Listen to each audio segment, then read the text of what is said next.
Praise the lord. ప్రియమైన వారలారా, Bible గ్రంథ చరిత్ర ఒక అద్భుతమైన అంశాలను మనకు తెలియపరుస్తుంది.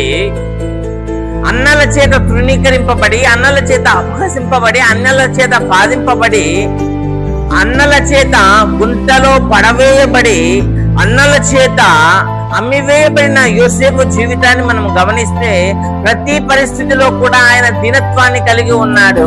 ఆయన పాపము చేత యథార్థత కలిగి ఉన్నాడు. ఆయన పరిశుద్ధత కలిగి ఉన్నాడు. పాపం నుండి పారిపోయాడు.